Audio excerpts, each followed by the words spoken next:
Dave, you're on mute. You're on mute, Dave. Sorry. You know, when we talk about this amazing future and we're discussing it, while humans can't operate a mute button, I think we might be stuck in a rut for a bit. Room for growth.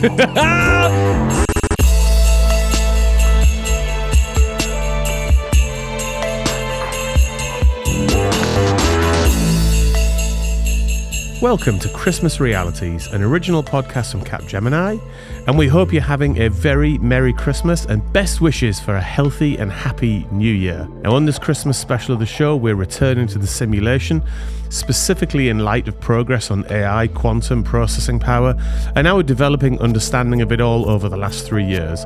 But first, there's some big news about the show. I'm Dave Chapmanger. I'm Esmee van de Glühwein. And I'm Rob Snowmanahan. And I'm delighted to say that joining us is Dr. Mike van der Baubles. How are you doing, Dr. Mike? Yeah, I'm good. Especially for Christmas. I'm coming out of my cave. So It's nice to hear you on the show. You do sound like you're in a cave. Is it? Yeah. How are you on a professional low-gain mic and somehow you still manage to create echo? To this day, it takes a producer's touch, I think, Rob. It's a special kind of capability. A special touch. I like clean design in the house, so it's modern design. Now, later in the episode, I'm delighted to say that we have got Anders Indset returning. He's a philosopher and author, and we're going to return to the simulation with him. And if you haven't, about 3 years ago, our first Christmas special was with Anders, and we were talking about the simulation theory, and we're going to go back into that with him, and we're going to wind in the last 3 years worth of AI development and quantum development and see how those things are shaking out. But before we get on to all of that, it is Christmas. Woo-hoo. It's actually Christmas Day as we launch this show. So Esmee, let's update the listeners. How is the Christmas display construction this year? Any major variations from previous years? Yes, I've added one small thing because I didn't have a lot of room left. There's this small sauna house. Oh, yes. And there's this guy half naked peeking right around the corner of the door. Cheeky. Yeah. So no, it's full blown. It's and I still kept it at 2.5 meters. Right. So I was like, am I going to keeping it contained at 2.5 meters? Yeah. So I was wondering, am I going to, I actually want to add a train track, and Oh, a snow train. Hello. Now we're getting into train, but there is a ski lift. And there's a ice skating area, and a shopping mall. You can have French fries. You know, you actually want to live in my village. Is there a little Cloud Realities podcast studio planned? I should add that. I should make like little. How do you say that? Icons of us, four of us. You want a little Dave? Do in my? What would you? Do you want to be in the sauna house with the guy, or do you want to? I think that's what I heard. I saw his eyes light up when you said about the guy looking out the door. You know the way I have a dislike for, say, Tai Chi yoga. saunas are also on that really? list. Yeah. Because you have to share. This sounds absolutely ridiculous. I mean, the yoga thing was bad enough. And a tapas, yeah. But like tapas, have you ever been in a sauna, Robert? Have you ever been in a sauna? I go in, I hate them.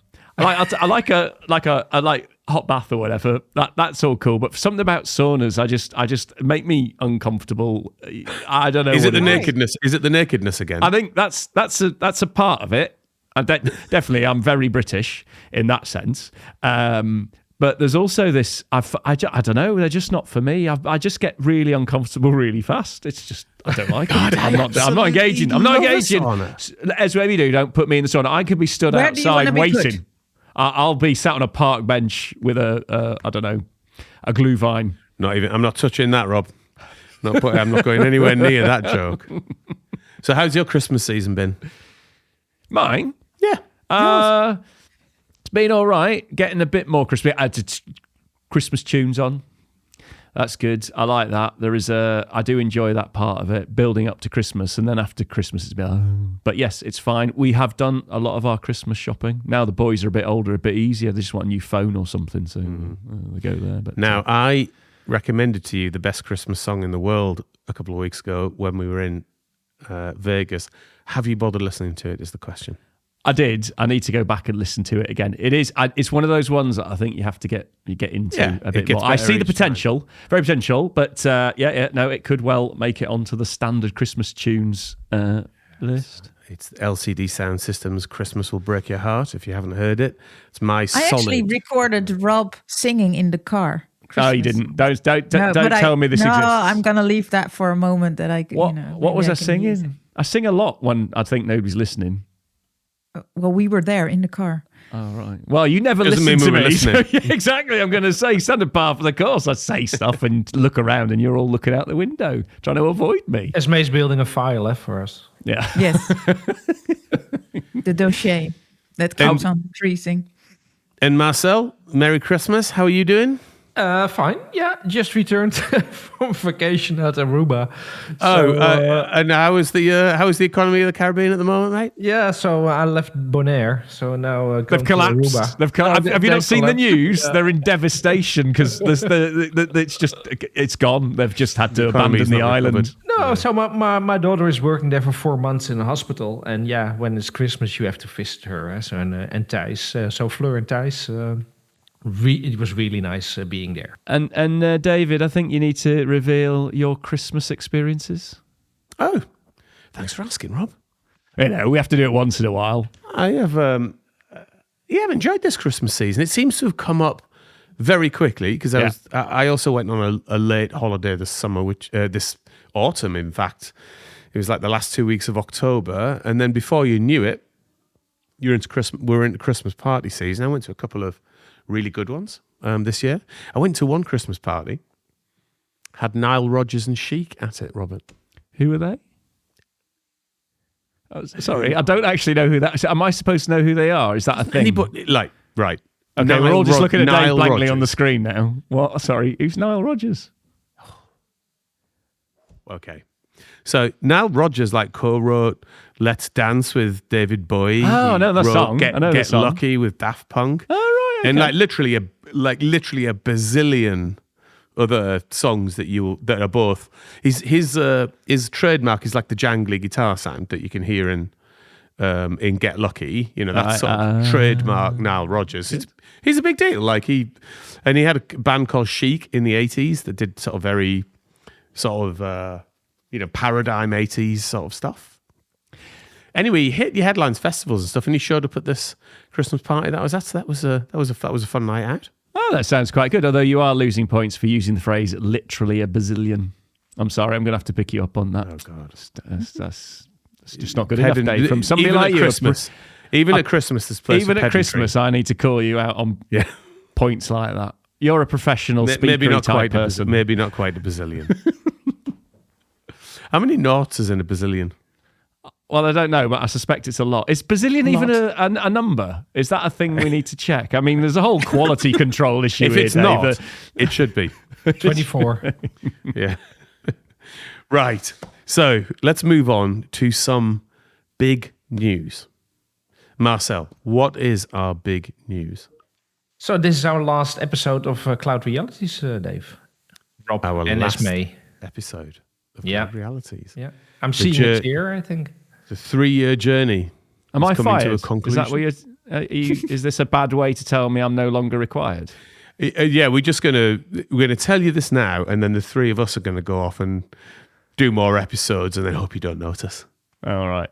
Okay. Well, that's fine. I'm used to that type of behaviour from the group I'm in, so we're all good. I'll just go sit in the corner. Yes. So it's been a amazing 3 years. We launched the show back in what will be the year? What was the year, Marcel, that we launched the show? We started in November 2022. November 2022.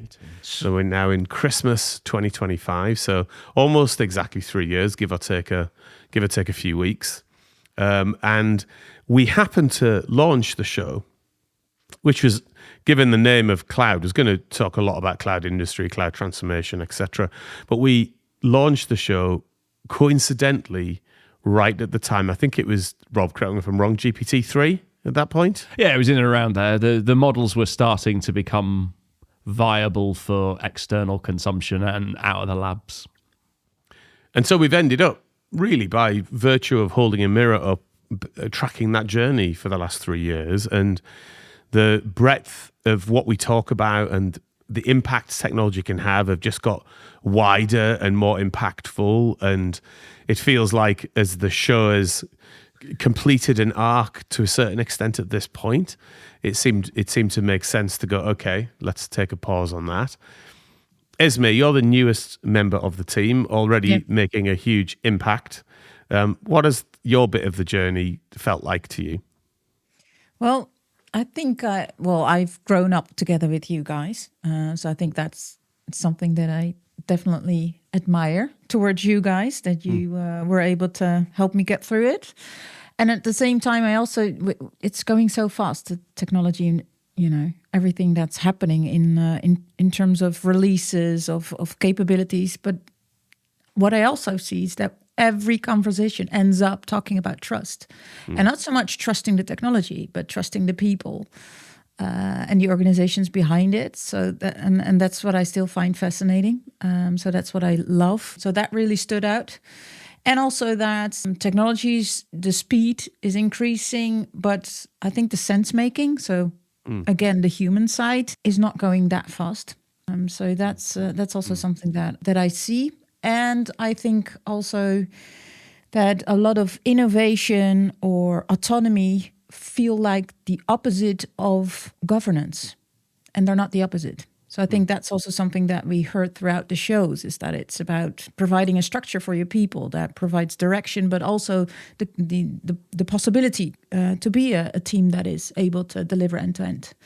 So I've been inspired. I think we laughed a lot. Which I absolutely love about the show. And I love the chemistry that we have as a team. And that's also something I think we could not, you can add people on paper in profiles together, like, oh, that expertise and that expertise. But in the end, I think it's like the human part that makes the difference. So let's be honest, if they're listing expertise with us, it's going to be a short list. I mean, there has to be it's something not about else. the length, it's about Has to be something quality, else. right? Yeah. has to be something else, anything.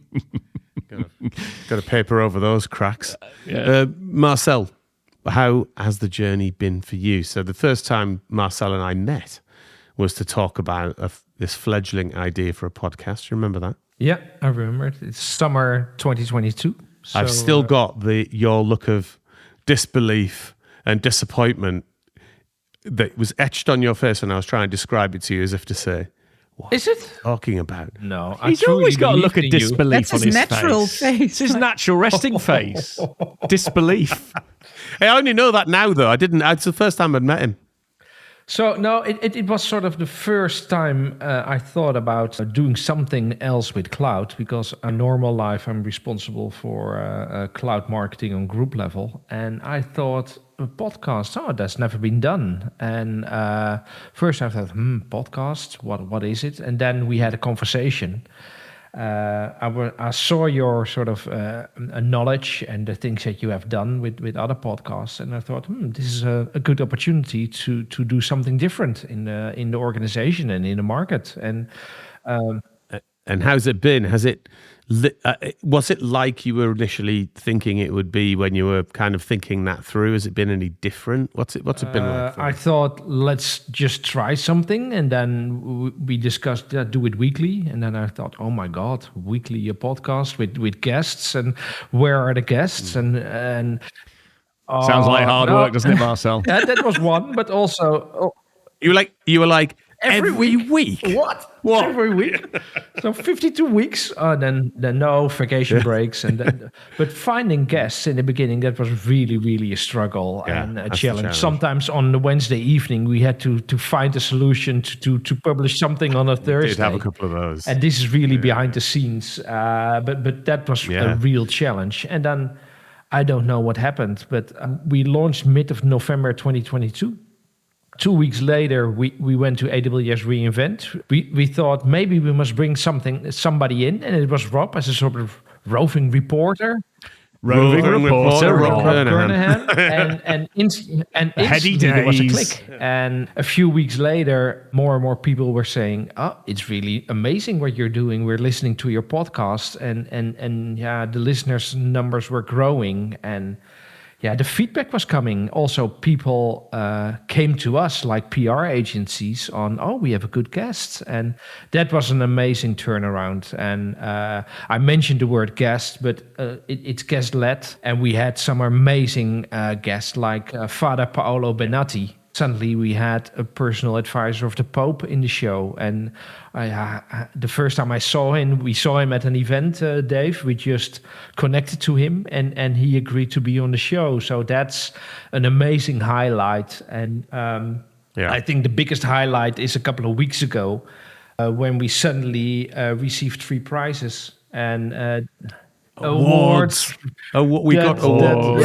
And that's an amazing thing. So I must mention them. It's the B2B Marketing Award for Best Content and Best Consumer Retention, and also a Drum Award for Best Creative Audio. Well done, Ben and Louis. Yeah, so Ben and Louis. So Amen. It's all about guests and, of course, the hosts and a little bit about the producer. But if you receive a prize on Best Creative Audio, it's a big bow to Ben and Louis. So we couldn't do it without them. And amen to that. And also, we couldn't do it without listeners making the show relevant and valid. So one, we are extremely thankful for those awards. We're so delighted. Like, you could be all cool about it and say, well, awards don't mean anything, blah, blah, but they do. We work hard on the show, and we were so delighted by the recognition. So a big thank you to B2B Marketing and the Drum for that. But also, like I was saying, to our guests and listeners. So Marcel's already said it, but the show's is very central around its guests, completely by design, because what they bring to the show in terms of their good humor and their insight and their conversation is what makes or breaks an episode. So to all of them, thanks so much. And then to listeners who stick with us, we hope we help on the commute or wherever it is you listen to us, walking the dog or whatever it might be. And it's been a real pleasure talking to you. Roving reporter Rob Kernahan. Hello. How's it been for you? How's it been for me? I have 3 reflections, I think, on this one, Dave. First one is meeting all the people. And for me personally, I learn a lot just by having the interaction and the discussion. Amen. So, the whole expanding horizons with brain. Anders Indset, the one you're about to hear, quite frankly, has caused my brain to spin for years. Every time I speak to him, he loads something new in that I just have to process. A lot of shared experiences on a human level around where the podcast has gone and where we've taken it on the road. So I have enjoyed that. Sometimes hard, sometimes fun, but always an experience.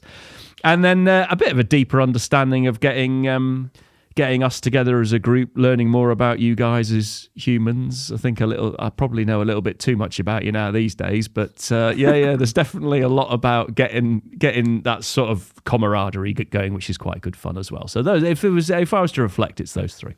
Yes, they're good. But ones. Importantly, Dave, as the instigator of the podcast, the one who fought the good fight at the beginning to get it all going, has put the energy behind it to be the spark of genius, the catalyst, the driver that was.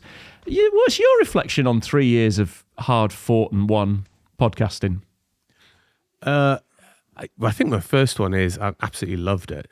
So when I was originally thinking about it and having those conversations with Marcel back in that summer of whatever year that was, 22, the bit that worried me was like on the other show that I did, which is called Cloud Busting, shout out to those, I was kind of in the one of the second seat roles, and I talked about it with Jez, the co-host of that other show, and that was the strong team up there. So coming to this, it was like, well, I'm going to kind of be the kind of anchor of the thing. So the journey of like getting my head around that has actually been really quite enlightening and helpful and a learning curve. And I second your thought, Rob, which is the opportunity to have one good structured conversation a week. It just makes such a big difference. It's like one thing, whether you're doing a podcast or just living your normal life, like finding the time to have a conversation along the lines of the ones that we are lucky enough to have on here with somebody, whoever that is, really does make a big difference. Even if you only take one or two things away, that's incredible. And then the other thing I've enjoyed massively about it is working with you guys and the show ultimately becoming a combined effort. And now everybody has a role on the show, whether it be, to do with the creation of different bits on the show, whether it's to do with how the production pipeline works for the show. Like we all do a bit, and the show therefore is reflective of all four of us, plus Ben, Louis, and Kishore, who does some of our social media for us. So it becoming a more cohesive team effort is making the show better and better and better, I think. And the one thing I want to add to that is, I think 3 years ago, we also traveled a lot to big vendor events like AWS, Google, and Microsoft events, but also like Mobile World Congress. And what we did is, instead of staying in hotels, we rented an Airbnb house. And the chemistry is so different than when you're in a hotel or together with a team in the morning, setting a cup of coffee, enjoying the ride to the location in the car with music on and some laughs. That's really special. It's also important to mention that we started in the beginning with Sjoukje Zaal. We did. Big shout out to Sjoukje Zaal. Helped us find our feet in the early days of what this was and how it became what it became. Yeah, and finding, I'd only just started at CAP at the time, so it wasn't like I had an extensive network of friends I'd known for years that you could immediately go, hey, we've had loads of great nights out. Do you fancy making a podcast? So we were all sort of thrust into it a little bit to try and find our feet. And, I think Esmee mentioned it, but like find our way through chemistry and how it's going to work and what each other's roles are going to be on the show. And yeah, Sjoukje really helped during that period, eh? Indeed, she did. So thank you very much.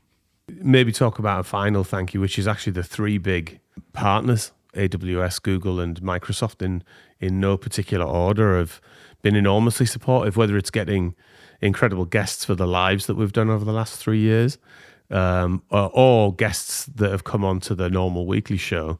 They've always leaned in, and we've had particularly good conversations with them. So that's been awesome, which has led to the, this year's co-sponsored episodes even. So we're hugely delighted and thankful about that. All right, so there's some reflections of the last 3 years of the Cloud Realities journey. And given it's coming to an end, you might be thinking, is there a next thing? Well, stay tuned and keep an eye on your feed. In January, you'll find out if there is a next thing or not. Now, with that, let's go to our conversation with Anders Indset, who is going to return to the simulation with us and bring at least this initial part of Cloud Realities full circle.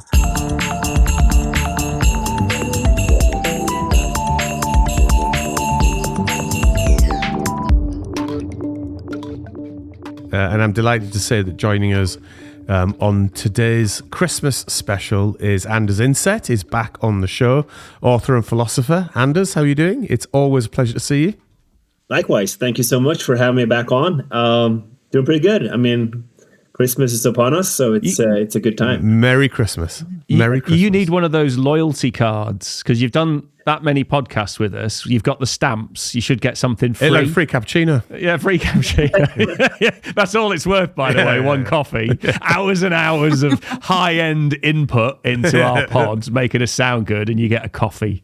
Happy to fuel that every now and then. Getting a coffee back is all we need. That's good. There you go, mate. You could have a flat white instead if you fancy. Ooh, fancy. Yeah, I had a colleague teach me about the cortado and a flat white and a cappuccino. He had an eye for detail, but don't get me started on that. There is a big difference, isn't there, between those things? Now, where do you stand on the sort of festive coffees, like the eggnog coffee or that kind of thing? Don't get me started on that. I mean, I wouldn't even dare to have an opinion, and not even to get into an argument about the specialists in that field. So when it comes to the 27 different milk sorts you have to add to that, it makes it. That's complete theory beyond. There's a lot like why it's coffee, lovely. There's a few variations and whatnot, and then suddenly at Christmas we go crazy and insert like eggnog into the middle of it. And eggnog, that is a drink that why was that ever invented? Who invented that? I love yummy, let's eggnog. market and sell that. You guys, horrible! It's horrible. It's just. Are you going to say it's too? You're going to say it's too sweet, aren't you? I am going to say it's too sweet, and I suspect you also like a Baileys at Christmas, David. If you're going to go with eggnog, I'm sticking you in that Baileys is camp. always good, not only on Christmas.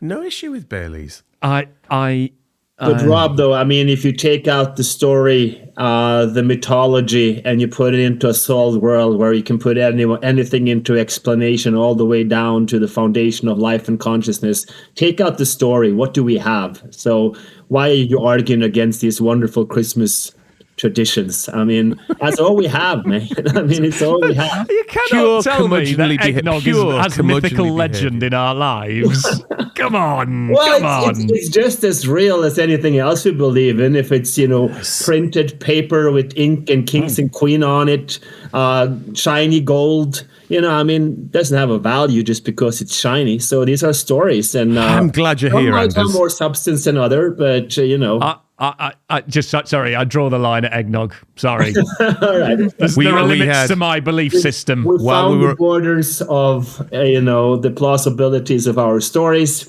We've covered that. So should we move on to another? Just before we do that, if you think he's being difficult and stubborn about eggnog, you should hear him talk about yoga. Oh, no. It's got no place in his dojo, Anders. Oh. Absolutely no place, has it, Rob? It's like you doing Tai Chi just upset me just by the mere thought of thinking you doing Tai Chi. It's beautiful, isn't it? It's beautiful. It's a beautiful mental image.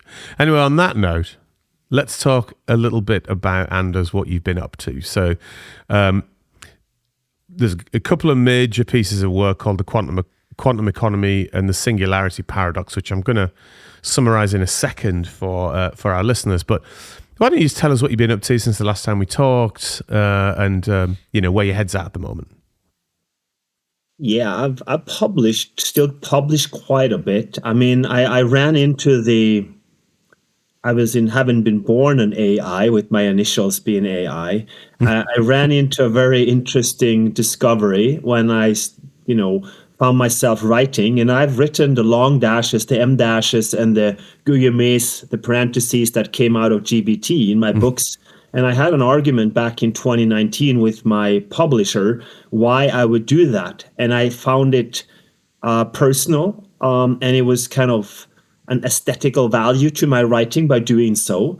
And then all of a sudden, that was all the text that came out of GBT. Yeah. So now everyone caught me writing AI, and they came back and say, well, obviously this is AI text. So I flipped that, and I started to send to the publishers and the journalists texts that were created by AI, where I just tweaked it and took out the obvious things that they thought would be AI. And I got a feedback saying that, oh, it's good to see people writing themselves. Yeah. So we're in a very confusing time. So that have been, AI killed AI, at least in the sense of how I've been writing. That's interesting. And on that note, obviously, my theories, my thoughts around the economy, where we are heading, the development of an externalized artificial intelligence moving towards some kind of AGI was a big topic. My co-author Florian Neukert and we published the Singularity paradox back in summer, where we developed the artificial human intelligence. I think we talked a little bit about that last time. Mm-hmm. But what I've been up to lately is basically that now I want to build. So I'm starting a new chapter in 2026, where my big vision is to build a mensch. The what? To create a human, to go after the foundational questions of philosophy. Wow. What is consciousness and what is life itself? I give myself 20 years, and I romanticize failing, because if I do, then I would, at least in that moment, in 20 years from now, have a realization of a potentiality for progress. So we're not in a finite solved world, which is a good thing, because then I would kind of sort of still have that open questions if we are machines and we can be built from information processing. So I'm taking the philosophical into the real world. That's basically what I'm up to right now. I mean, it's a good job you're setting the bar really low there, Anders. But I mean, below there's obviously, it sounds like a very crazy thought, but if you look at it, you take one cell, and if you could have one cell in your body, be it biologically or in some kind of biological substrate and some technical entity, and it's identical to a human biological cell. If that is true or possible, what are the limitations for doing a billion or many trillion cells? And the same applies for the neurons. So whatever that thing that we call life or consciousness is, it's either in the realm of the jenesites, the beyond, that it's not accessible to us. If it's a part of physical explanatory logic and we can find a way to explain it, it's just beyond the physics that we do understand, then eventually we'll be able to recreate it. And I think building this technology that we're doing now in an externalized device, a machine, a deus ex machina, a god out of the machine scenario, is very dystopian for humanity. So what I think will happen is that we will hack our biology and chemistry and do it first principle. And I'm not saying that I am going to engineer. I just want to facilitate. I call this endeavor Tomorrow Mensch. It's a brand, a company that basically set out to invest in deep tech companies across 4 fields. And I want to explore that through applying first principle thinking to these questions. And it's just more of a, there are obviously a lot of, very specific thoughts to this on business models and health topics and curing diseases and so on and so forth. But the general vision is I want to spend my next chapter in my life to explore those philosophical questions in a, I would say, technological approach to build it. So practical philosophy, if you like. Wow.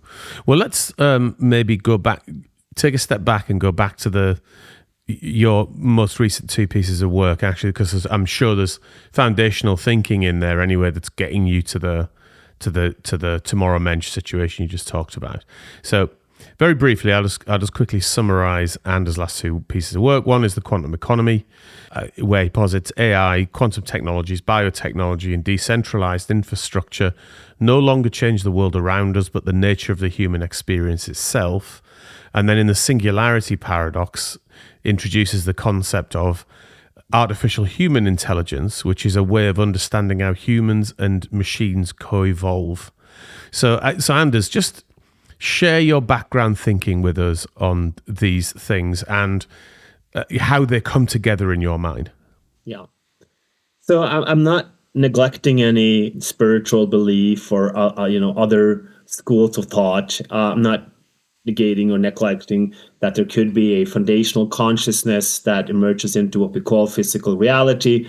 I'm not tearing down the walls of our simulation, Rob. So thanks. Want to keep it stable for now. Thanks. Keep it stable, yeah. But what I'm doing is that I'm just taking the perception that it feels like this thing is somewhat real, and looking at how progress evolves and what we are actually doing. And what we are doing, in my view, is that we're creating technologies that don't evolve at the same pace that we have been used to, that we train things, that we understand things. So we are now in a position where we don't understand at all what technology is capable of and what it's doing. So we cannot track back. And so a trial and error progress future where we don't understand the foundations on how these systems operate. And that will just get more and more complex.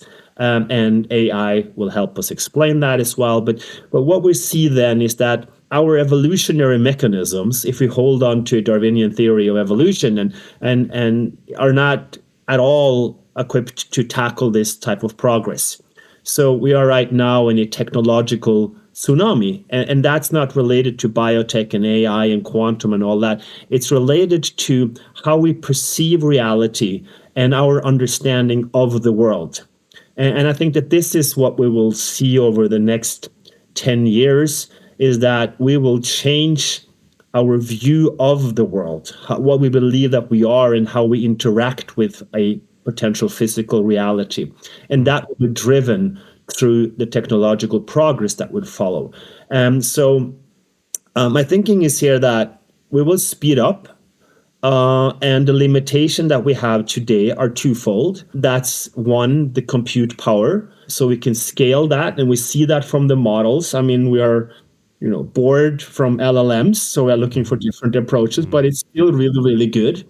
The limitations are obviously on training, because we have not yet had robots interact with our quote unquote physical world. So the training data will change. Rob might have given that a shot, Rob. So I think that this will obviously change once we have robots, humanoids coming in 2026. And if we have 100 million humanoids that are interconnected, they will learn 24/7 at 100 million x speed from every interaction with the physical world. So I think that already in 2026, we could see Nobel Prize-like breakthroughs coming from AI and technology. So we're finding something significantly new that humans have not been able to do. And that would obviously speed up the progress. And just to finalize that train of thought, what I think then is that we will not comprehend the magnitude of how that will change the world we live in, be it societal, business, and so on and so forth. And I think this is where we lack understanding, and we lack also proper thinking to comprehend what that really means. So that's the background of this. Obviously, the latter quantum economy is more around the operating system of our society, that I think that capitalism has the potential to destroy humanity, but it has also the potential to save the mensch, to save what we call human, because that is the driver, the operating system, and we will not change that over the next year. In regard to the singularity paradox, what we did there was basically to start out with a thought that we are conscious, we are something different, and we would rather hack evolution and take that into our own control and evolve as a species into what we have called AI, as in comparison to just relying on some external machine, which we will not understand. So that's basically the thoughts behind these two publications. And if I've understood that correctly, as you get under it, what you're basically saying is humanity's always understood the world around us. We've invented, we've created, we know how it works. If we get to a situation where something is creating and learning faster than we can, we may end up living in a world we don't appreciate or understand, or maybe not appreciate, but we definitely may not understand how that's working. So we lose control of the environment around us, but we might have to survive within it. Is that where you were going? Have I understood that correctly as part of your point around the what could happen next, where it is about control? Well, there are many layers to this. I mean, the obvious part that you refer to is our task that we are doing, right? The jobs and everything. So basically, I think that even today we don't understand. So I think I brought this up the last time we spoke about, the chess game where you play computer or, Google AlphaZero generated moves, and no one in the world understands why, but it just wins. Yeah. So if you look at the world in a finite way, solving tasks, finding solutions, then you kind of sort of get into an optimization game. So you follow the algorithm, you are driven by these impulses, you are driven by the incentives of whatever the system is out to do. So this is obviously the one part of it. But I think also there is a much more foundational part to this when it comes to what are we and what do we want to do. These intelligences will get so insanely more capable that it just brings us down to the big questions of what do we want to do, what should we do, what can we do, what are we, what does it mean to be a human being. And it's basically a lot of layers to that first part of your question, but at the end, and this is to at least my view, is that it really strips us down to some very, very foundational philosophical questions that we need to tackle in a practical manner now, which is a completely new way. If you would kind of sort of put the bridge above that, would be a unification of enlightenment and methodology in a solved world, right? So that's where we're heading. Wonderful. I want us to hold that thought on enlightenment, and maybe and we'll return to it in a second. I want to just boil away some AI stuff and just have a chat about that. So one of the things we've been wrestling with a little bit on the show, and we put an episode out with a chap called Scott Hanselman, who's one of the very big brain folks at Microsoft just a couple of weeks ago. And hi to Scott if you happen to be listening. And we were trying to get into with him very much from a technical perspective what the nature of AI was and where we are at the moment. Do we get to any notion of AGI from where we are today? Like, is that a growth thing? You throw more power at it and you ultimately get there, is it a different place? So we're having that conversation. And within that, we got to a position that says, actually, when you look at agents as they exist, at least as they exist today on today's technology stack, what you really get to is, sophisticated batch jobs that can handle ambiguity and have got a really good interface. And therefore, extending that thought, is the AI we have today the best automation technology we've ever had, with an amazing way to have a natural interface to it. And therefore, even at that level, it's exceptionally powerful and will have dramatic impacts on how we live and work.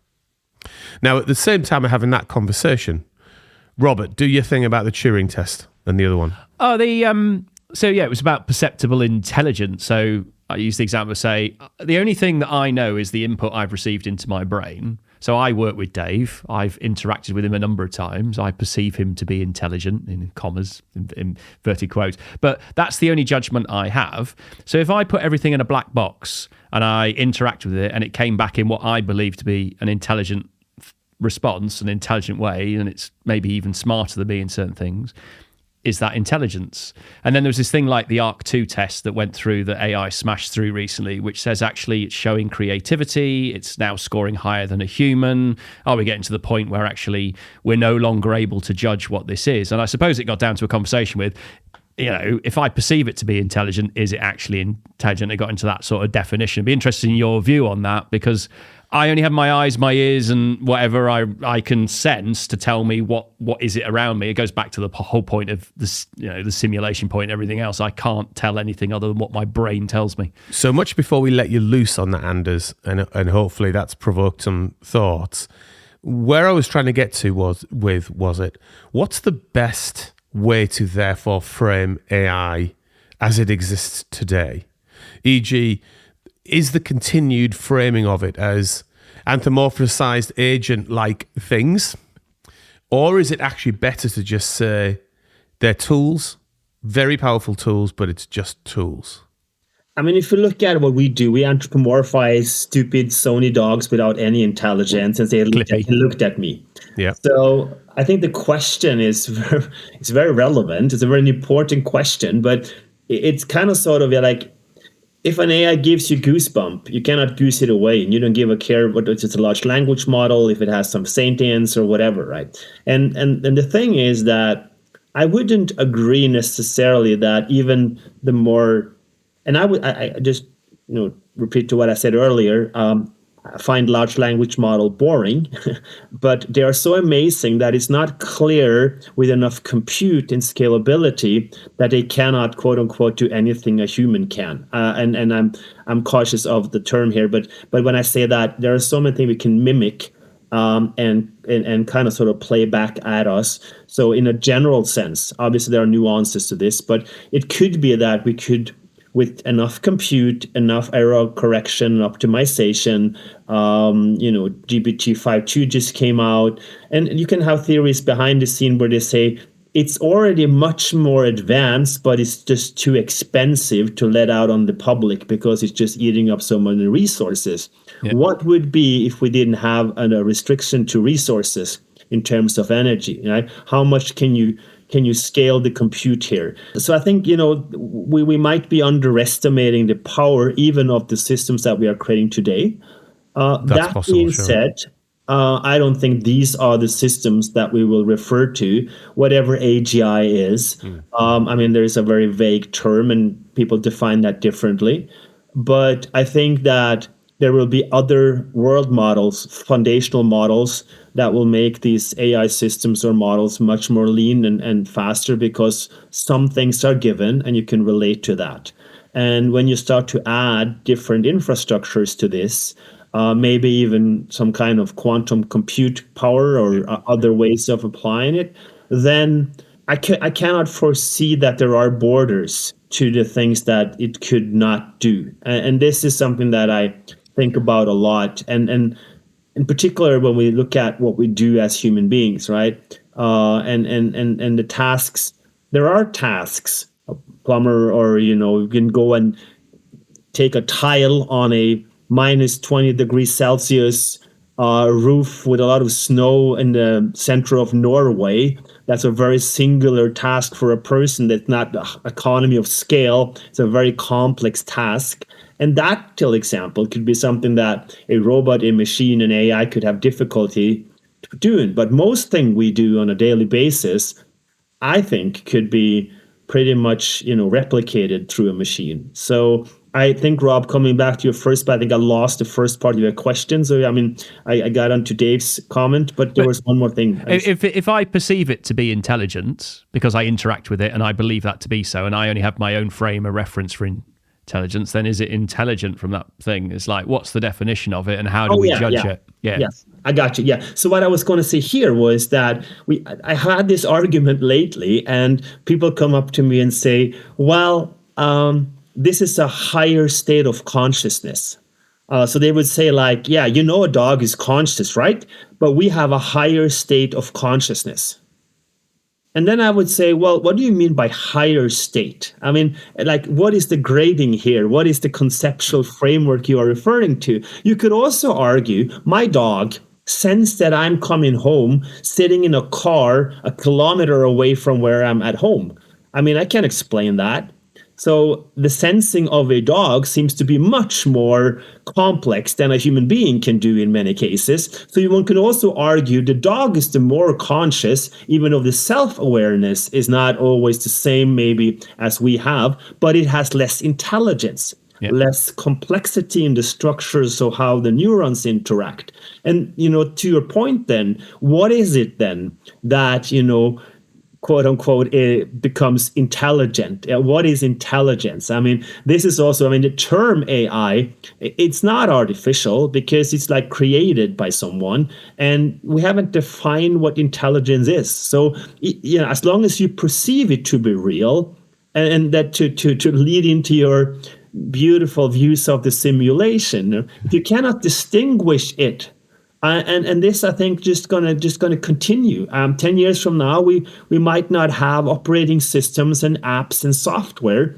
We will generate the content we consume on a device in real time, on point. We just have a device. It will be with some kind of edge technology. And if you look at how this is, we have to remember we've been talking for 3 years now, and what has changed only in the last 12 months. The race. If you look at the sheer amount of data that a grok just produces every day, you take a picture, you get 100,000 perfect views of a picture, and you can animate it into a video. It's still a short video, but it's pretty freaking amazing. So if you put compute on that and complexity and more, training, what are the limits? And therefore, if you perceive it to be real, it's probably just as real as anything else, right? But what I wonder is, what is progress? You mentioned progress a lot. Like, okay, so we're progressing. Yeah. What is your definition of progress? That's a very good question. Esmee always comes in and makes me laugh. She's the intelligent one. She always does that. So I think progress is... this is very easy to attack, but in a very simple description, I would say progress is all we have. So what I mean by that? I mean that it's very existential to us to experience our own experience by learning something. So if now in 20 years there is a conscious being of some kind that has the potentiality to ask a question out of which an answer follows, that someone perceives that as progress, aka I've learned something, then we are in a good state. Coming back to Asimov's last question. And so as long as progress is possible, I think we are in a good state. And this is also, I was very inspired by David Deutsch, The Beginning of Infinity. And as long as we have an infinite potential for better explanations, there is potentiality for progress.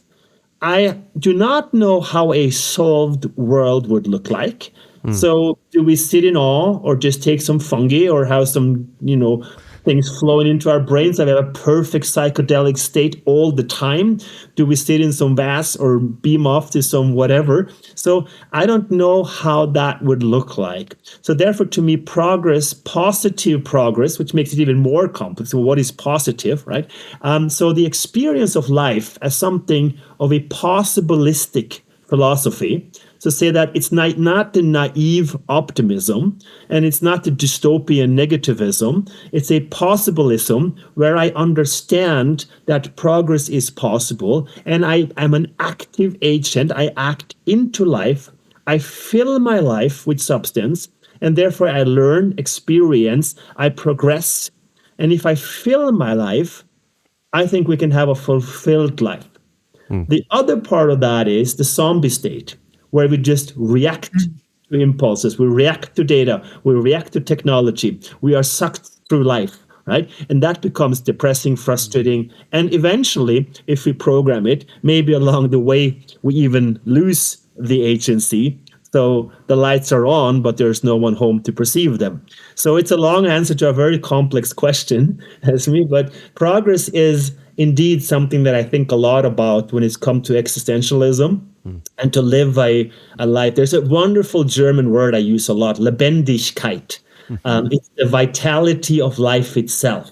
And that is to act into life. You are the agent. You act into life, and therefore you perceive the actual part of being. And that is, if the 20th century was about the existentialism of the finitude of life, I think 21st century introduces what I have called a vita existentialism, and that is life itself, the Lebendigkeit. And that is to progress, to learn, and the foundations of experiencing your own experience. So it's a very tied to my view of existentialism and Lebendigkeit, indeed. Let's briefly go back to the point you made earlier about enlightenment and just continue the thread here a little bit. So another way that the big shift that's happening at the moment has been described is like information age to intelligence age.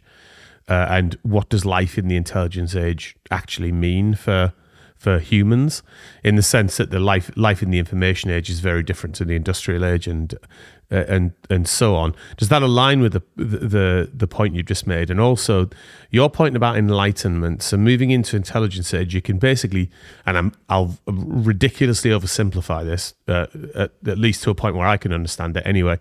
There's one path. Let's just say there's two paths. There's one path that says, kind of the dark existential for humans path, that kind of intelligences on our planet get to a point where they're so intelligent they actually don't even consider us in their thinking, and therefore that poses some sort of dark threat. Probably more likely something like that, or Altman's accidental over-reliance on AI that causes us problems, versus the other path that says actually what they act as is, again, oversimplifying, but amazing information aggregation and communication machinery that then allows the human to move up to the next level or some form of enlightenment. Is that how you're framing it, Anders? What does all of that mean to you, do you think? Yeah. So I mean, I'm very open to that next level, but I'm having difficulties even if I imagine internalized or externalized psychedelic or spiritual travels, whatever you want to refer that to. Even then, I'm having difficulties to reflect what that would even mean if we are a part of a whole and we are not in that sense a subject that has a relationship to our everyday task of acting into the world. So the question for me is, when we look at intelligence, is what if every question that you can come up with is already done, or you could do it in that instant? So like the if you can dream it, you can do it part really materializes, and everything is solved. What would that mean to us? How would we, live then? So it's more of that part. It's kind of sort of like a metaphysics of becoming. So as long as we are in becoming, and we are constantly on at least a feeling of, having some kind of agency, I think we're in a good place. But that is to me not given if we hand it over to a machine. So the intention could be good. We could try to install some, human ethics, but it's just so superior. So it would be kind of sort of not even bad intention. It would be like we walking around, we don't look for ants to kill them, but it's just that we are so much, advanced and superior to ants in so many senses. So these are like views that could be argued for, but there are also strong arguments against, of course. But to me, I'm not seeing a very promising path if we don't dare to at least play with, and coming back to your question, moving from the fatal information society into the knowledge society.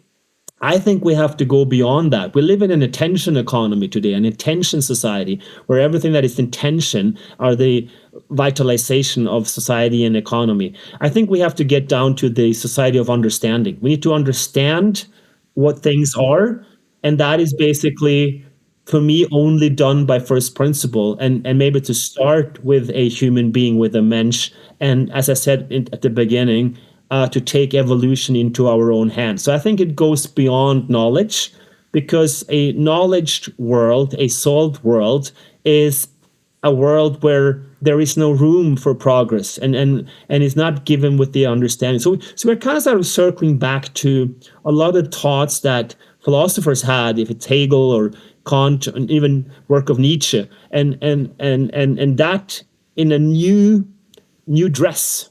So I think philosophy has to become dangerous in the sense that philosophy needs to build technology. So philosophy needs to be a creative force that creates. So we are moving, I think, from a story of a divine creationism to a humane creationalism, that we are the agents who creates, and therefore we are becoming. So we are becoming the technology that we are creating, and not creating it without any understanding or purpose or goal like we're doing right now. We are trying just to put more firepower at it and see where it goes. And I think we talked, and you mentioned at the beginning, with the previous paradigms. The previous paradigms were not about understanding what we created. And that was not the case. We screwed up and messed up. The only difference was we always had a window of opportunity to error correct. So we went back and fixed the mistakes of what we had created. It was trial and error. But we are now at a point where error correction might not be possible. And that's a completely new way of looking at the world.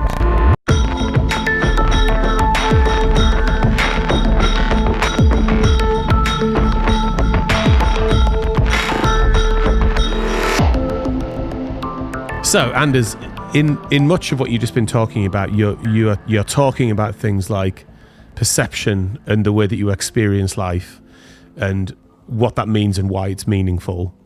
So let's return to the simulation, and let's remind ourselves to start with what that means for anybody who hasn't maybe listened to some of the earlier conversations. Rob, you're agonized by it. Tell us what the simulation is. Well, it's the bit, I suppose, everything else is simulated around me. So all I have is my sensory input to tell me what the world is. And I could just be sat in a simulation and you're all AIs or programs. And as I turn away from you, you disappear and then you reappear when I reenact with it. There's a load of variations of it, but essentially there's this thing where we're just in a thing that I exist and you're all fake. Which is a bit mind-blowing when you start to get under it and get into the detail of it and what that means and everything else, and sort of challenges the sense of you and life and the meaning and all that sort of stuff. So that's as I see it. However, I probably have an overly simplistic view of that, and I'm not in any way an expert on the subject, although it has consumed far too much processing power in my brain for the past 2 years. I think the general thesis is, once a sophisticated enough simulation has been created, multiple, almost infinite simulations can then be created, assuming compute power. And therefore, the odds are that you're more likely to be in one of the many simulations than in the root world. Is that about right, Anders, in terms of those two definitions? Where's your head? Yeah, I think you touched upon the only limitation in this train of thought, in my view, was that if 8 billion people would make a simulation, and you have a simulation within a simulation ad infinitum, you have a chain of simulations. The challenge is entropy, or maybe the halt of the base computer. So if you would think about that technically, if the base computer, base reality, has the same physical laws as the simulated computers within, and you have no programmer or God or whoever that can come in and manipulate the base computer, eventually the computer could come to a halt. That's the technical, playful part of it. When it comes to the simulation, so for those that are not familiar with it, it's a trilemma that Nick Bostrom, a Swedish philosopher, published in 2003. And there are three different, I would say, scenarios or statements that he makes, arguments, and one holds to be true. And one is that almost all of civilization go extinct before we get into a simulation. So there is some kind of pre-programmed technical limitation that we cannot run ancestor simulations. The second argument is that we just get bored. So, or consciously choose not to run a simulation could also be an option. But, we sit in awe the whole day and say, my iPhone has not done enough. We have enough technology. Let's not advance. That would be an argument. And the third argument is that progress, coming back to his point, progress is possible. And if that is true, and if you look at the last 50 years or so, going from two-dimensional Pong games to almost indistinguishable 3D simulated worlds, and we continue into the future, then, simulation would be possible, and that is technically also doable.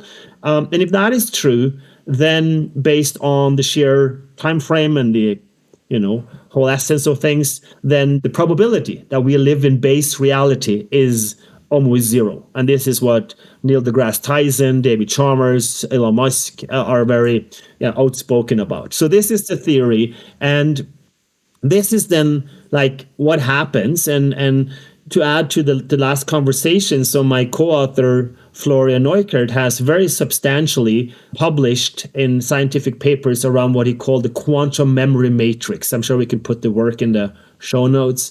That needs an acronym or something, I would say. There's an acronym. QMM, the quantum memory matrix. So basically, many think here from a spiritual world, this is Akashic record. So what he has proven is basically that everything that has happened, happens, it could happen, is written into a memory matrix, a code in the universe. So to simplify it, everything in the universe is information, and proving that black holes can hold information. And instead of talking about a big bang, you would talk about a big crunch, where everything, the information in the universe collapses into a big crunch, which could be what we referred to as a big bang. And this also kind of sort of is relatable to Roger Penrose's work about a cosmic cyclic infinite cyclic cosmological recurrence of a universe. And these are kind of sort of thoughts that have continued on these type of views of the world, the reality. But basically right now, there are many experiments and publications around reality being information, which again, would kind of sort of lean into the machinery way of thinking of it, to simplify it. So this builds on that argument from Nick Bostrom. If people think we could go extinct, that's one argument. If they think we ran out of interest in progress, that's one argument. But if we believe that progress is doable, then most likely we are in a simulation. Now, one of the things I read about this a few months ago, and I thought, I know exactly the person I'm going to ask this question to, so brace yourself, Anders. And I'm going to actually read this out. So, recent research suggests that if the universe were a simulation, it could not be a purely computational one. So, a bunch of physicists have used maths, such as Gödel's incompleteness theorem, to argue that reality requires a non-algorithmic understanding beyond what a computer simulation could replicate.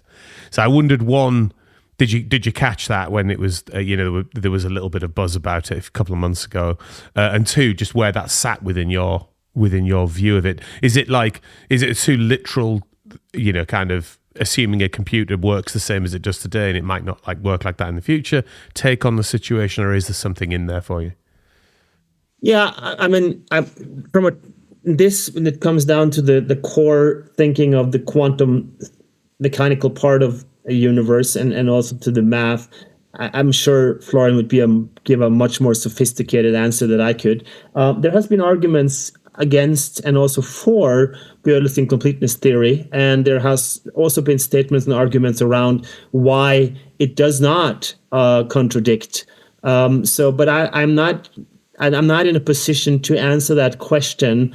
I've been following debates on some of the conversation that I've seen that has also made very strong claims that it does not contradict Gödel's incompleteness theorem, but it extends the views. And this is also the foundation that Florian was also criticized because he would negate or prove Einstein wrong, which is not at all what he did. He just extended it. He just completed it or continued better. So I think to this point, I think there is a continuum of very profound work of Gödel that you keep referring back to. But is it incomplete? Is it not fulfilled, or does it just extend the arguments? And as I said before, I'm not technically in a point to argue there, but there are many views and videos and thinkers around this that are much more competent than I am in this field that would have various views.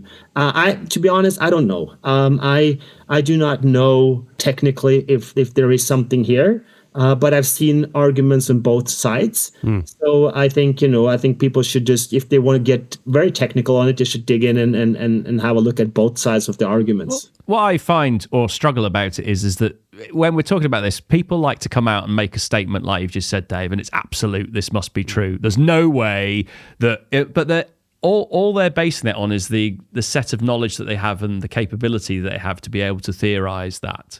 And you sort of went, well, in a million years' time, how do you know that something much wider than that exists, or we have a different understanding of it, or the way we think about it's changed? But it's still come out with absolutes. It can't be true. And you go, well, we used to think that tectonic plates didn't exist, and then we found them. In science, we keep progressing, we keep discovering new things. And I always find it difficult when the absolutes are laid down, because you go, well, you don't actually really, maybe 99%, but there's still that little bit of doubt in the future that we might discover something that changes your opinion.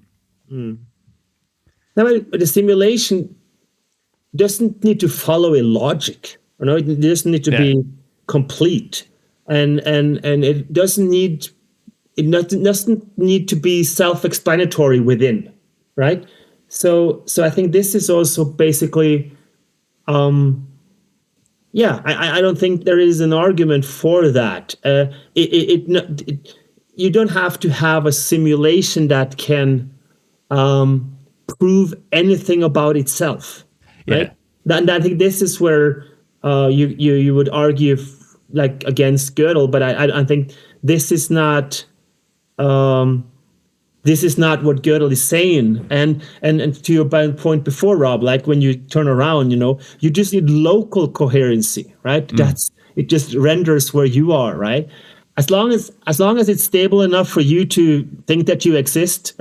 Yeah, that's all you need. Yeah. It's just fine. It's just fine, right? If we are in a simulation, there are probably things that also coming down to quantum physics, right? I mean, what is it? Randomness, determinism, all of these things. It's just that I don't think we need to decide and we need to have a stand in order to have a simulation. That's my understanding of these arguments. But again, here, as I said before, there are much more competent physicists and mathematicians that could argue in both directions here. But these are my view when it comes to simulation.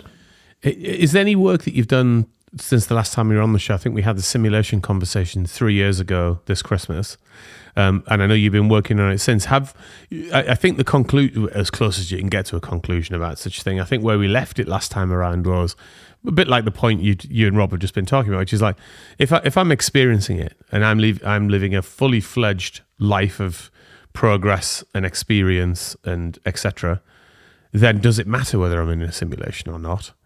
Have you substantially reframed any of that in the work that you've been doing, Anders, or is it just deepening your belief in it? Deepening my belief would be wrong to say, because I think it's the first part of what you said that it's really relevant. I don't care. Yeah, right. So when you said, like, basically you talked about it a couple of minutes ago or at the beginning about like seeking meaning and finding meaning in life. I think it's about like giving meaning. So whether it's simulation or reality, it seems that I have a capacity as an agent to observe thoughts, to reflect on things that has happened. I'm not the thinker.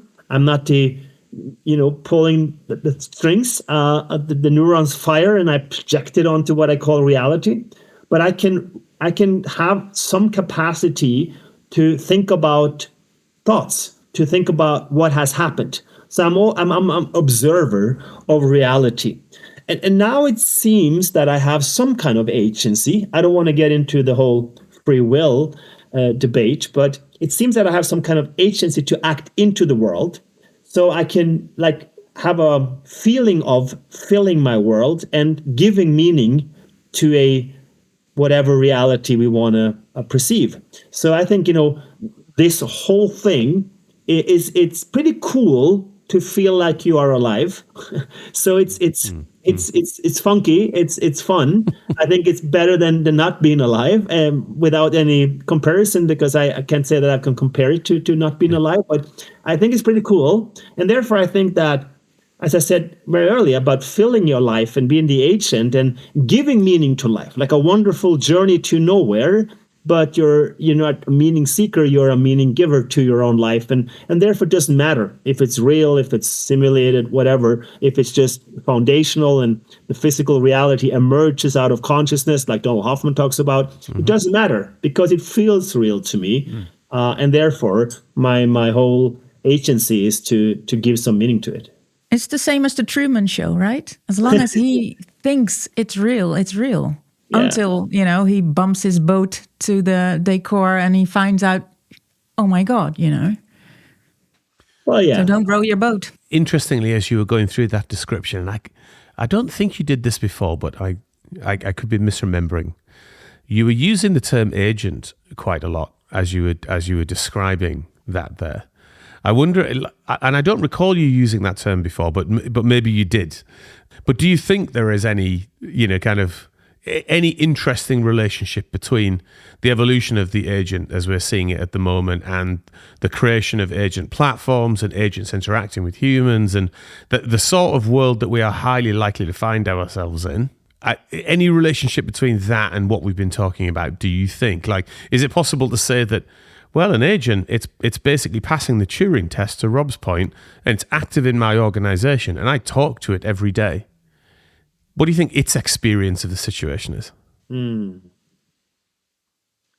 Yeah, it's true that I use agency a lot more today in my thinking. And if I were to guess, I would say there is no self-perception of a technical agent today. That's like I romanticize consciousness being something unique in the seated in the mensch in the human being.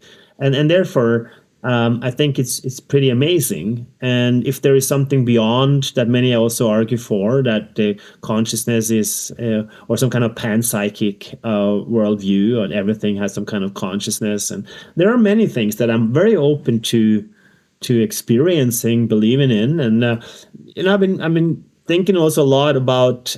And I went to Göbekli Tepe. I think I talked about that last time we were together. And I've been stuck with me with ancient civilizations and technologies that are not given today, and how science and these type of civilization might have had access to other ways of communicating, doing things. And so I'm very, very open to thinking about something beyond the things that seems linear to us. And I think this is also one of the most important part that anyone can do today, and particularly in business, in society in general, is to anticipate future scenarios. So, I mean, if you think that there will be robots, if you think that there will be progress, what does that mean? I mean, it's much easier to exaggerate on potential futures and then track back and see what it means. I mean, very banal, simple things like if everyone gets old and we don't get any children anymore paying into tax system and health systems, how will the world then look? If you think that this pyramid in Europe will continue like this, it's a very simple argument to play with, because you could either have a lot of migration, which mean basically Norwegians and Germans and Danes and will just vanish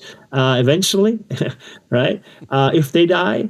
Or the other argument, we need a lot of humanoid robots. If we have a lot of humanoids, what does that mean? What does it mean to have a agent and a robot in our houses to interact with, who has a perfect communication with other and learns very, very fast? And I mean, we see our children, we see human beings learning really slow.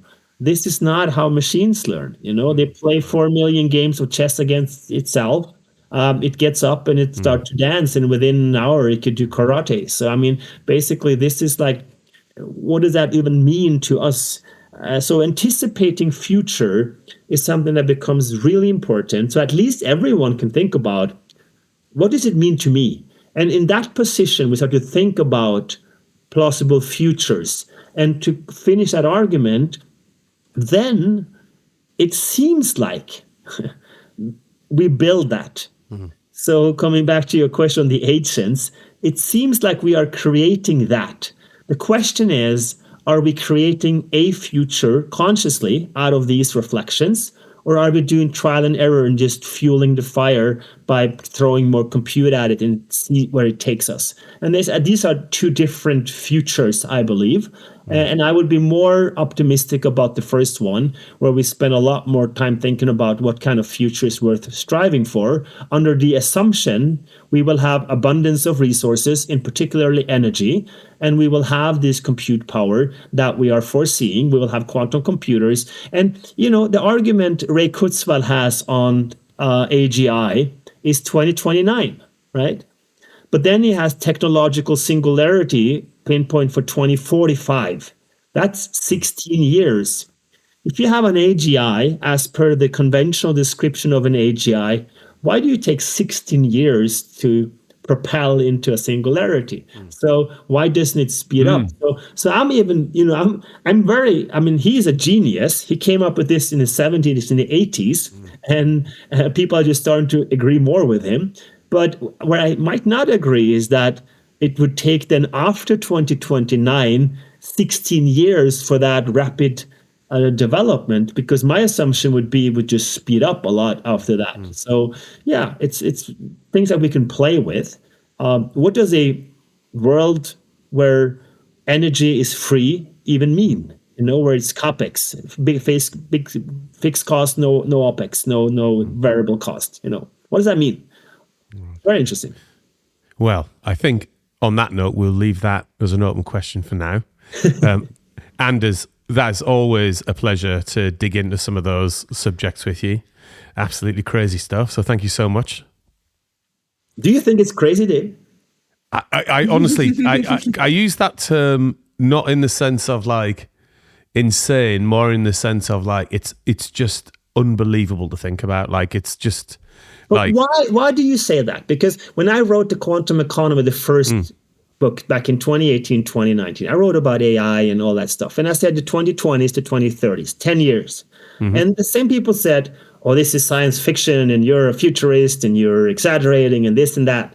I just rewrote like the small little black book that's just less than 100 pages, small format, just compact, on very much like a new way of thinking on the quantum economy. Coming out January 2026. So I said, okay, why was I radical back then when we're now at 2025 and I was too conservative?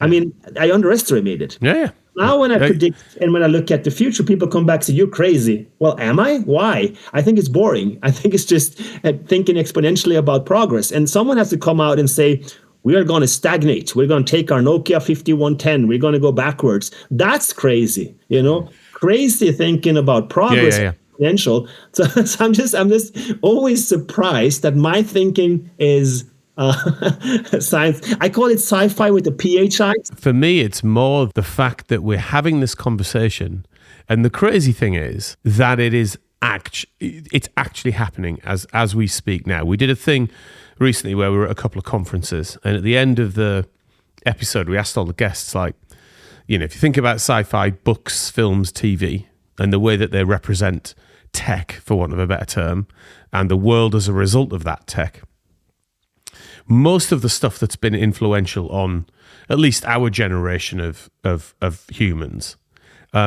is now actually available to purchase in most shops.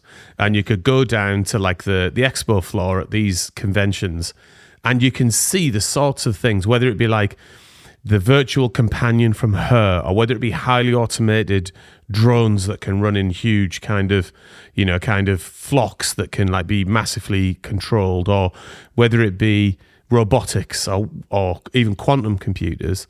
Right. The crazy thing for me is that it legitimately is all here. Yes. Like Google have just announced the ability for production workloads on quantum computers. Yeah. I mean, that's the thing. That's the thing. It's mind blowing. Is probably a better expression. And to that point, I mean, Ex Machina, Alex Garland, he wrote that back in probably 2011, 2012. It came out in 2014. That's 11 years ago. Where is the sequel? If you were to think about science fiction today, what would you envision if you want to bring it to the market in 3 years? Did you see James Cameron's quote last week? It was when we were doing this thing, and he happened to be quoted. He must be touring Avatar at the moment or something. It happened to be quoted that he wanted to do a sequel, another crack at it, but I guess his one, to Terminator, because if he leaves it much longer, the world is reframed so much that it's almost irrelevant. So he's like, I need to get cracking because the technology is overtaking me. That's good, but that's what we write about sci-fi with a PHI. We are not in the science fiction realm anymore. We are in the world of science philosophy. So the sci-fi is now with a PHI, now with the fiction, and this is where what we can imagine becomes reality, and that is where philosophy needs to step in and tackle that. So sci-fi to me has changed from FI to PHI. Very interesting. Very interesting. So Ez, you've been sitting listening, and I know you always come at things from a very humanist point of view. But what's use your own word, but what's mind blowing about the moment we're in that we've been sort of trying to noodle a bit today? Well, I actually love Nokia, the old phone. My question is, where's the soul in all of this? I understand your progress and your experience part, but I think it's the soul that needs to... Would you say that AI is actually, if we're so progressed, that I already went through heartbreak, that I already had that experience? Because it's also the struggle in life, right? It's soul meeting souls. I'm just looking for the soul in all of this. Yeah, I mean, a soul... It's a very interesting concept, and I think I hope there is something like that, obviously. But I mean, this is basically also why, if you listen to all these various views, I think it's very healthy for people to have something to believe in, concepts of reference, because it's Rob's rabbit hole of the simulation sticks with you, right? So I think it's very healthy to have that opinion. But this is also why I founded Tomorrow Mensch and why I'm building that. It's just because I want to go after intuition, soul, spirit, any concept that you can throw at that you cannot put into a algorithmic description of exactly what it is. And this is the void that does not exist. And this is the absurdity beyond. This is in the realm of what I call the yenesites and the D-site. That does not exist, right? So this is, I think it's very important. But at the moment, I'm not sure that it exists. And therefore, instead of pondering it, I want to drive technology, but I want to drive it consciously as a human being, as a soul, as a mensch, whatever you want to call it. And I want to have that agency to understand that I want to make that leap from first principle, from understanding, and not as a reaction to a superior technology that was created by a mensch, a human being, that we do not understand. So that's the reason behind Tomorrow Mensch, and I hope that I land at the soul or something that I cannot explain. We can get closer, but as long as there is no resolution, then probably we are in a pretty good. Look forward to that conversation. Yeah, how do you do that, Anders? Is it like you wake up in the morning, you do a cup of coffee? Do you have like a practice to get into this mind state? Because it's quite different than a lot of the conversations I think that a lot of people have day in, day out. How do you do that? Do you have like a trick or a practice? Maybe Tai Chi or what? AIs can hold any argument. So when I wake up, I just turn on the 5.2 or 5.3 version and it runs. A different developer wrote you, Anders. That's why you've got a different ethos on life. It's just, it was Dave rather than Susan this time around. Yeah. Well, yeah, exactly. No, I mean, to me, it's just normal. I mean, it's how I see the world. I don't need a solid ground to stand on. I fully understand whatever belief, whatever thing it is. It's very hard to tap into finite arguments that has some kind of self-evident truths that are not plausible in their own explanation. I'm not looking at all to tell people what to think.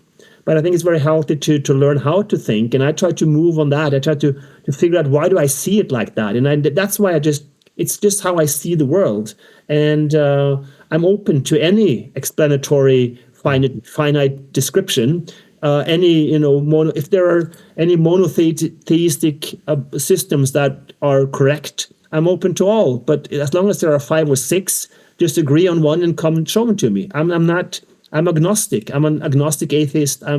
So this is how I see the world, and I can only see the world like that. So I don't have to get into some kind of yoga or milk or coffee with eggs or whatever in the morning to get going. I just get up and I love it. I mean, I spend 7 days a week, every holiday, every part to think about these things, and it's part of my life. It's not a work. It's just that my children, my wife, everyone relates to that. So it's. But I think your passion for it and your inquiry is plain. Now, I just wanted to address one thing before we move on to excited, which is, for the listeners that didn't see this, Rob started crying about 25 minutes ago as we got into the simulation, and now you've got yourself back together again, Rob. I wonder if this has helped at all.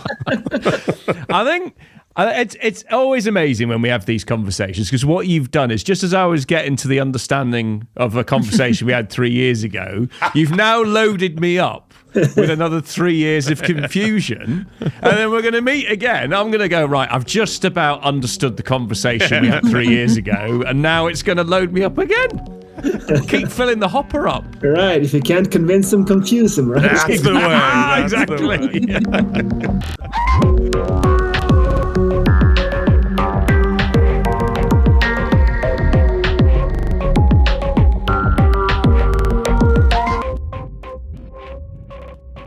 Now, look, Anders, we end every episode of the show, I think, as you know by now, by asking our guests what they're excited about doing next. But since this is a Christmas show, and it is actually Christmas Day that we're going out on this year, what are you excited about doing at Christmas this year?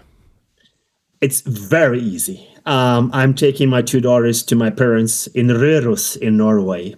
And I'm excited to spending Christmas Day, the day after, the day after that, the day after that, the day after that, consecutive for 8, 9, 10 days straight, to go out, take my 10Ks of cross-country skiing, put on a headlamp, go deep dive into the forest, and just listen to the silence. And just have -10, -15 degrees, come back with a white beard, and just experience life to the fullest. This is where you realize that there is a freaking amazing whatever simulation or reality we live in. So I'm very excited about that, spending some time with the family and enjoying in winter wonderland in Røros, a small village of 3,500 people nested in the border to Sweden in the midst of Norway. So I'm very excited about that. If you would like to discuss any of the issues on this week's show and how they might impact you and your business, please get in touch with us at cloudrealities@capgemini.com. We're all on LinkedIn, so we'd love to hear from you. Feel free to connect and DM if you have any questions for the show to tackle. And of course, please rate and subscribe to our podcast. It really helps us improve the show. A huge thanks to Anders, our sound and editing wizards Ben and Louie, our producer Mike Vanderbubles, and of course to all our listeners. See you in a remixed reality next year.